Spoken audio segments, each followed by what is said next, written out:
Hello and welcome to Dungeon Dining with me, the Dragon, Stale Rice. If there's one thing that pregnant women and the general population have in common, it's cravings. Now, we all crave foods that we enjoy, but we can't always afford to satisfy those cravings. Otherwise, you don't want to blow your money on a single meal. Man, I'm really craving the food from that restaurant I like. It's only a week till my paycheck. What's the worst that can happen? The next day. Well then, I guess for the rest of the week I'm eating nothing but peanut butter sandwiches. Alternatively, you could be craving ramen, burgers, or anything in between. And you make something to hold yourself over. Today we're making a budget version of a food that I crave from time to time. Chinese barbecue pork. Now when I was a little dragon, my Benoi, grandma Vietnamese, would take me to markets. They would have ducks and ribs hanging and roasting. They would all be juicy and ready to slice. Now as for the ribs, my dad and I loved them. So for his birthday one year, my mom and I made him some. So folks, not only are we making a cheap version of this pork, we're also going to use this pork to make some tasty bao. And by the end of it all, I will show you all how I make the real thing. We're using a $2 form of pork shoulder and a $2 alternative to bao dough. And with that, we'll have 5 servings of bao for only $4. Before we grab our items, I should remind you folks, when it comes to my budget, I do not count the following: herbs, spices, condiments, and staples. Now don't worry folks, I know your staples may not be the same as mine, so I made this recipe as accessible as possible. So without further delay, let's grab our goods.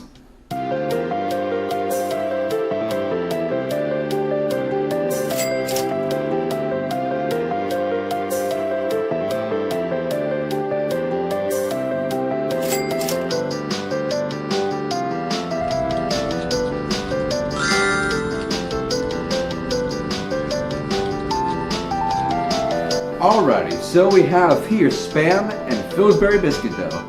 Now you might be wondering, where's the pork shoulder? Well, the Spam is it. For a canned meat, it only has 6 ingredients in it.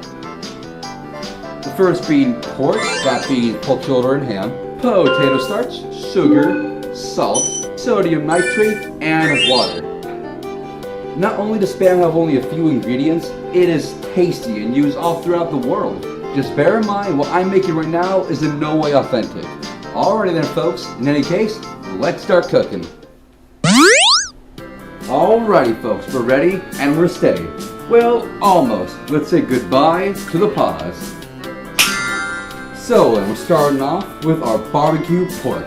So first and foremost, we're making a marinade. And what's great about this marinade is that it's not only for the Spam. It can also be used for the real ribs. And another good thing is that the ingredients are simplified. That is to say, my staples might not be yours. So I kept most of the ingredients to what the average American might have at home, with a couple of ingredients that might be outliers, but are still easy to get your hands on. Those 2 ingredients being Hoisin Sauce and 5-spice powder. And these 2 things make a Chinese barbecue pork. Now, if you have oyster sauce at home, use that in conjunction with your Hoisin Sauce. But again, I'm keeping things to a minimum here. Hoisin sauce I describe as almost like an Asian barbecue sauce. It's savory and it's sweet. And if you're from a Vietnamese family like I am, you have used this countless times. So it is definitely a staple for me. And as for 5-spice powder, if you go to the right places, it can be just as cheap as any other seasoning. I got this one at KP Market for $1.99, and a little bit goes a long way. But now, the measurement of our ingredients. Now, if you're using this for ribs, multiply the recipe. Starting off with the Hoisin sauce, use 1/3 of a cup. Then use half a tablespoon's worth each of vinegar, sriracha sauce, garlic powder, and 5-spice powder. Now, given these are Asian ribs, rice vinegar would be great for this. But again, not everyone has rice vinegar on hand. So to make this easy for folks, I'm using the vinegar that I have as a staple, which is malt vinegar. If you recall, I've used this for ribs and for meatloaf. And don't worry, this is not my first time using this marinade. Trust me, this just works. And for sriracha, if you're having a hard time finding it in your local area, just use a hot sauce you prefer. And next, use 2 tablespoons worth each of soy sauce and brown sugar. This is the only thing I have not added yet, just so I can show you all. Alrighty. And the very last thing is optional. It is purely for presentation, not for flavor. If you like the visual of nice red Chinese barbecue ribs, we have here an ingredient most chefs would probably scoff at: food dye. And that about does it. So our biscuits here, we have 5 in this can, and I have 5 slices of Spam. Now if you want to just eat this over rice, that's fantastic, but not today. Turn on the heat. We have enough oil to cover the bottom of the pan, and let's try and not burn anything. So what we're going to do is take a piece of Spam, give it a little brush up or a dip of our sauce. Now if you want to thicken up the sauce and make the meat a little bit crispier, you can add cornstarch to this and mix it up a bit, make the sauce a bit pasty. Now I've done that for myself, and it's very similar to Vietnamese lemongrass pork chops. And be especially careful, because if you touch anything right now, it'll look like a murder scene. Oh yes, I love the taste of human flesh! And by now, our oil should be ready. So very gently and carefully. Let's marinate the rest and wait. We're letting those cook for about a minute and flip them with our chopsticks. Alright, I think it's time to flip. Again, let's be very careful with hot oil. And there we have our barbecue pork.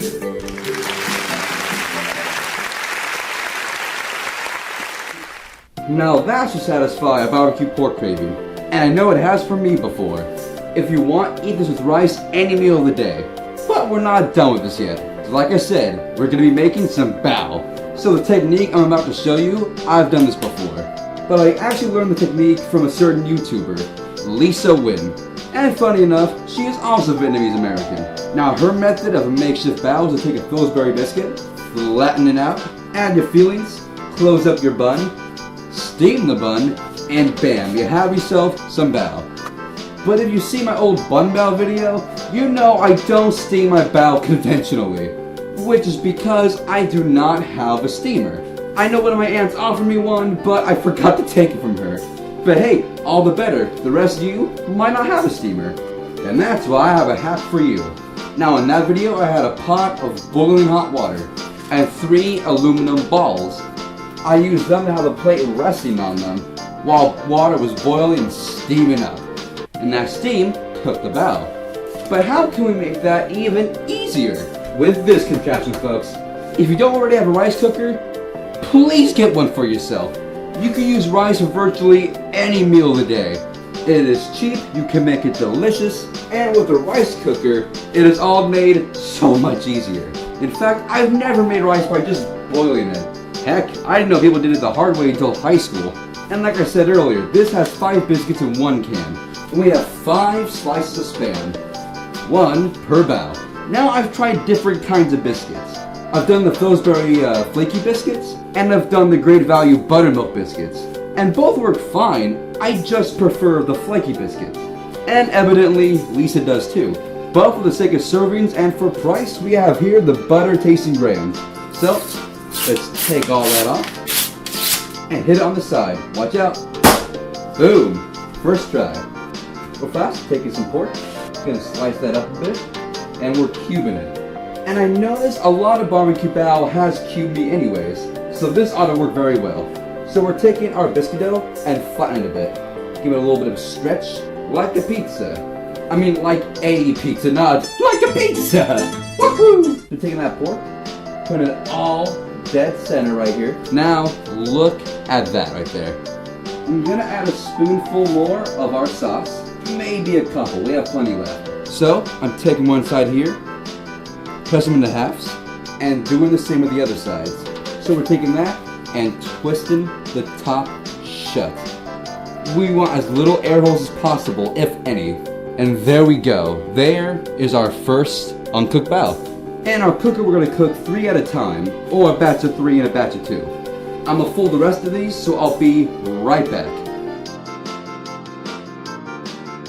Okie doke, I'm back and our bao is made. The other 2 are right there, and I should mention the paper around this. Now for any bao, you do not want to stick to the surface of whatever you're cooking it on, so you put paper on the bottom of it. Now I know someone else who's Banoi would use notebook paper actually, Now, for myself, I'm using cupcake liners. And so I have water in our rice cooker here, and I'm setting our bao down in there. Closing the lid, and letting that cook. Now we're gonna let that go for 15 minutes. Now bao could take about 10 minutes to steam, but the water is not hot yet. As far as I'm aware, you cannot preheat a rice cooker.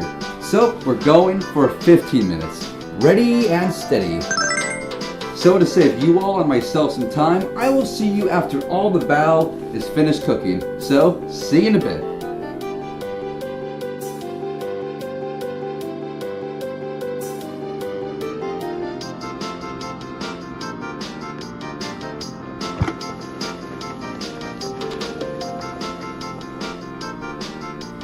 Alright then, we're back. And we have our finished bao. Now looking at these look super reminiscent to bun bao, as opposed to the soft, white, and fluffy Chinese bao. But hey, for me, that's fine. That's the kind of bao I grew up with. So right here we have a kind of a weird American, Vietnamese, Chinese bao here. So then here we have our barbecue bao.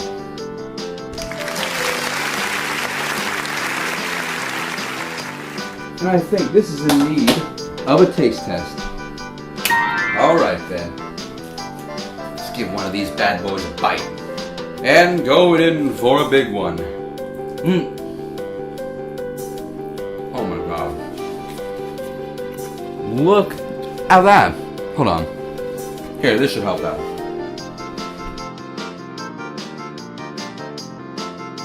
Now that bao, that is tasty. Clean off. There we go right there. Alright then. And that right there, folks, is how you satisfy a craving on a budget. And remember, if you use the rice cooker method for steaming your bao, be sure to use a heat-safe plate. Alright then, folks, we made our cheap craving food. And now you're probably wondering about the real thing. So, let's get into that. So to start with here, I got some discounted ribs because they can otherwise be pretty pricey. When I make these ribs, I use the same marinade I used for the Spam, with the exception of some fresh ingredients like, say, fresh ginger. I slice the ribs small enough to fit in a crock pot, and when I do, I let them cook for 6 to 8 hours. Now looky here, these things fall off the freaking bone. They are delicious. Now this batch was actually for my dad, so I put it in an aluminum tray, slathered it all with some more marinade.